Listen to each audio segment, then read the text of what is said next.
Hello guys, welcome back to my channel. My name is Ola.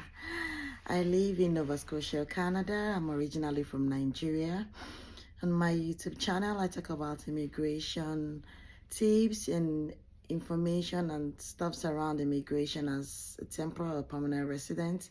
We have lots of content here. Please join us on the channel. If you're an old timer, thank you for coming back, and if you're a new timer, thumbs up. Thank you so much for tuning into this channel. Thank you. So today we're talking about a very interesting topic about pressure with relocating. A country where I come from, Nigeria, we call it Jakba. Jakba. It's a slang which literally means like relocating, like moving, abandoning, just moving, like I'm off. Jakba. Yeah, my Nigerian people can relate. Oh yeah. Jakba, relocating, pressure around it. I understand. Back home and other countries, developed, underdeveloped and developing countries are struggling a lot politically, like political instability, economic just going down, and a lot of things in that has to do with insecurity and all the likes. Like, people have different reasons why they feel, oh, they need to move to greener pastures, they need to move to developed countries like Canada, US, Australia, and their like. So based on this stuff, and a lot of people, I feel, I don't know, it should be something that you're very, very positive about. It should be something that you've made up your mind to do. You have been able to check, you have had a discussion with your partner, your family, and you're very certain, you're sure that this is what you want to do. Don't do it because people are doing it. Don't do it because, oh, I have 5 friends and 4 of them have left. Do you want to leave? Do you think it's a wise decision for you?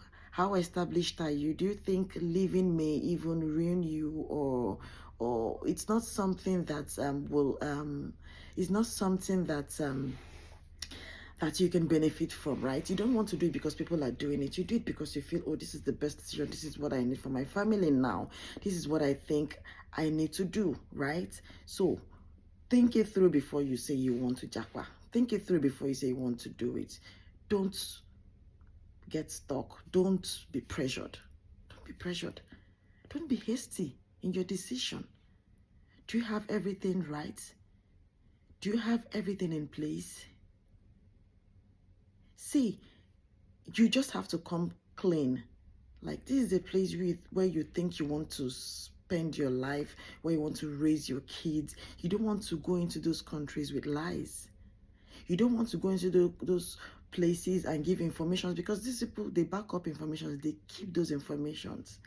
They keep them. It's not just for nothing.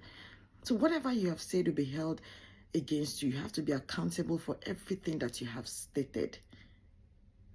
Right? So that is why it's something you don't want to do. You don't want to just do it because people are doing it. Do your research. Don't be hasty. Do you understand? If you're getting an agent, I have nothing against getting an agent. If you can do it yourself, better. But if you must get an agent, you have to be involved in the filling of those forms. You have to go through them. Be sure that your names are the right names. Be sure that your names are spelled correctly. Be sure that your family, you have 2 children. Let it be that there are 2 children already. You are married. Let it not be that they are not married or married or whatever.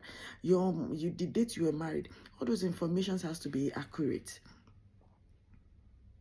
There's this guy who paid an agent to get him a visa, to process his visa for him. This guy is married with 2 children. But you know how this thing happens? Probably the visa processed someone who had 1 child before. And then he just took this application and ran it, and then still left those information for the previous person he processed for. Now this guy who had 2 children says he has 1 children. The name of the wife is not the same name, like a different name and all of that. And this visa was approved. Now the guy is stuck. What is he gonna do?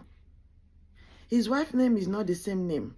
His children, he has only 1 child there, and even the name is not correct. The other child's name is not there. This guy doesn't even know what to do now, because once he comes in with that visa, now the chances of him bringing his family to join him is very slim. That's even if it's going to be possible. So what it means is that maybe the children will start being, I don't know what he's going to do, but he just needs to get like a legal advice, like get an immigration lawyer to advise him better on what to do about that situation, because these are the problems, the shits that he may permit my language. These are the kind of problem that agents will put you into. Who knows the agent? It is you who the immigration knows. RSSA does not know your agent. It is you who they know. If you're dealing with an immigration if you're dealing with a licensed immigration lawyer, of course these guys will want to do top-notch application for you, because their name, it is their name that will be there, it is their license that will be at stake. So they can't do any work that is not thorough. So if you must get this agent, please be involved, cross-check, go through everything, ensure that the informations are right and correct, just to avoid avoidable discrepancies. Some people, they are married, they will say they will put the agent will put not married, or they are not married, agent will say they are married. Who dash me wife? You now go and they're saying we are married when, and the person will say, I'm not married, but your application says otherwise. Is it at that point you want to start telling them, oh no, I contacted an agent and the agent did that? Who listens to that? To avoid ban. This ban is real. This ban is real. When they give you that 5 years ban, my brother, my sister, what they give you, these people share information with those 5 countries. Canada shares with the US, Australia, UK, I think New Zealand, if I'm not wrong. Even your chances of even getting into all these other countries will be very slim when you have a 5 years ban from Canada, just because of one stupid thing, one stupid mistake that this agent will put in, or because you're being lazy. You are the one paying this person. You think the person should just do all the work. You don't care whatever is put in there, but it's your name that is at stake. Guys, you people should just, you have to be part of the work. You just have to be part of it. Don't just sit back and think that, oh no, he has it going. Nobody can prepare your application like you will do.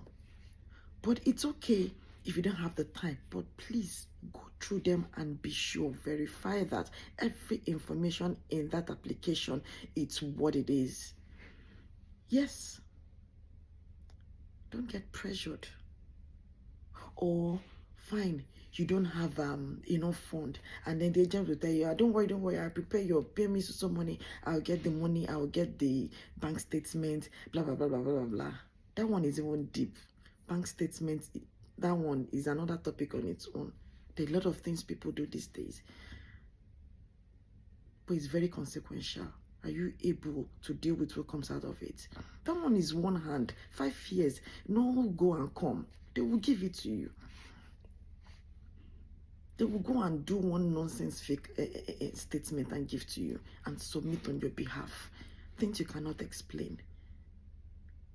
They don't just run it by, you have to so amount. There are figures they check. There are things they check. There are parameters that they use in actually checking to be sure. Apart from even calling to verify from your bank institution, there are things they look out for. These quack agents don't even know these things. And they pay them so much money, and they get you a roadside nonsense statement and put in there for you. And the next thing you're saying, and to worsen the situation, a lot of them will not come back and tell you that you have a 5-year ban. Yes, I've seen it happen. They won't tell you that you have a 5-year ban rather. So what happens? Let's assume that you are the principal applicant. You are here studying, or you're on work permit, or whatever. You're a temporary resident here, and you're trying to bring in your family who is back home, and then probably you don't have enough fund. The agent has told you, don't worry, I will get you bank statement. You want 100 million, I will put it there. 200 million, I will put it there. And then they put these bank statements there, and then they ban your family. Your wife cannot visit. You can't see, can't come in. Your your children cannot come in. That is what it means. And then let's assume that you're a student and you finish studying, and then you want to apply for your PR. Do you know it's also going to affect you? You'll be refused. You can't be approved for a permanent residence. Once a family member has a 5-year ban, it extends to whosoever family who is seeking for any other kind of application. Temporary fine. You want to renew your, maybe your, where you're working on your work permit, your employer wants to extend your work permit or get you a closed work permit. That may fly. But when it comes to permanent resident, it won't go anywhere. It will haunt you. It will haunt you until that 5 years. After 5 years, then you get back to the table, get an immigration lawyer, and you're really going to pay. It's not cheap. The least you can even get about $12,000. Yes. So if you now want to go ahead, I know you can also apply ahead from a friend. You can apply through the compassionate ground, right?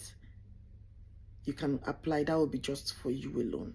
If it isn't lawyer who knows what he's doing, you need to check if he has got a lot of success stories on that compassionate ground application, just to be so they can just grant you permanent residence. Looking at if you've been of good behavior, if you have no criminal record while you've been here, if you've been up to date in your taxes, and if you have a good job, if you have people who surround you. You need to get testimonies from a lot of people around you here inside Canada who can write to immigration and say, oh yes, I can state that this person is of good behavior, this person is a good resident, this person is up to date, this person is blah blah blah blah blah. So if you get all those things in place, probably it may fly. But do you want to go through all of that? It is better for you to get a refusal. Let them refuse your application based on insufficient fund. Then what do you have to do? Start looking for it. You don't just wake up one day and then you want to jackpot. It doesn't work that way. You need to have strategically planned for it.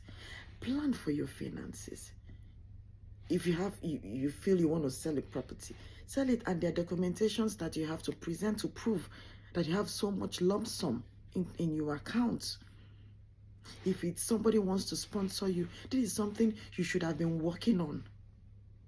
These guys just want to see through your documents, that you are for real. What you say it is, that is what it is.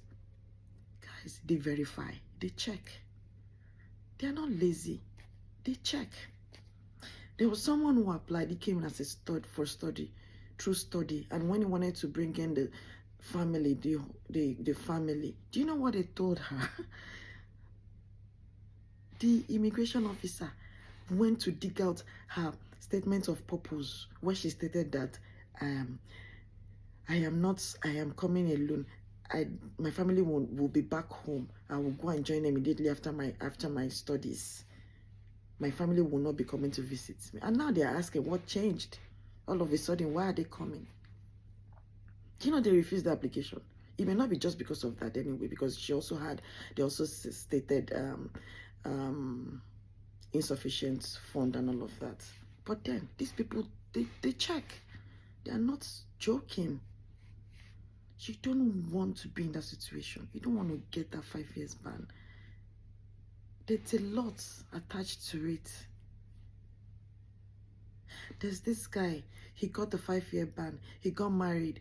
Now, after he got married, the wife, the fiancé, before already got study permits. Like she was coming to Canada to study. But she's stuck here. The guy can't come over.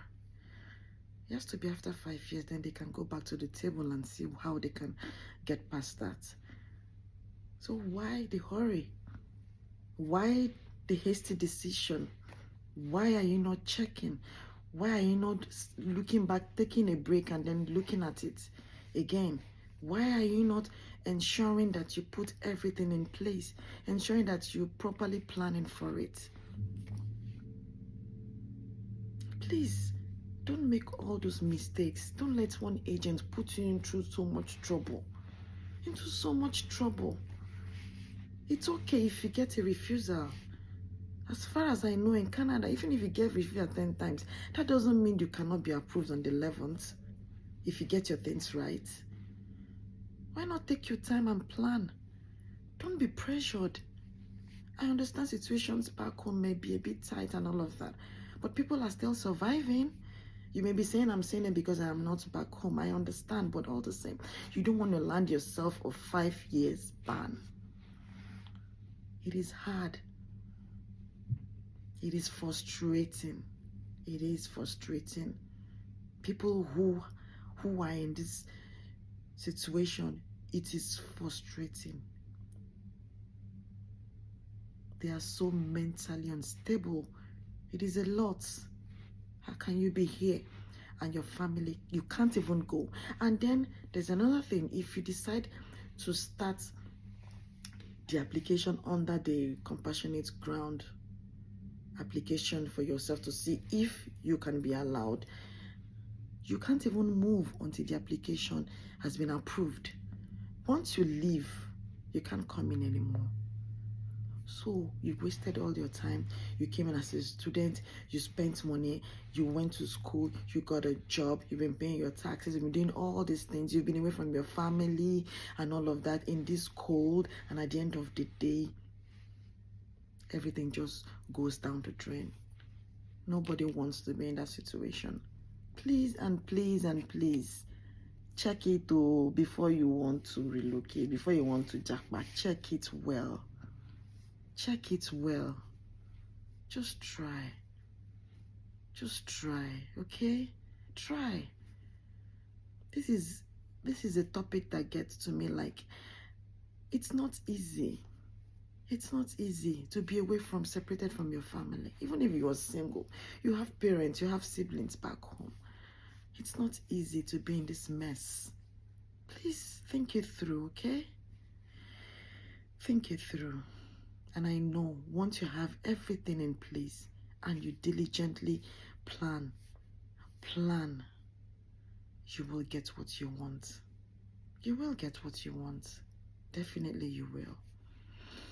At this juncture, please subscribe and like my video. Subscribe to my channel. Hit the notification bell. Like and comment under the comment section. Please subscribe to my channel and like this video. Thank you so much. I'll be back again next time. Thank you and God bless you. Bye-bye.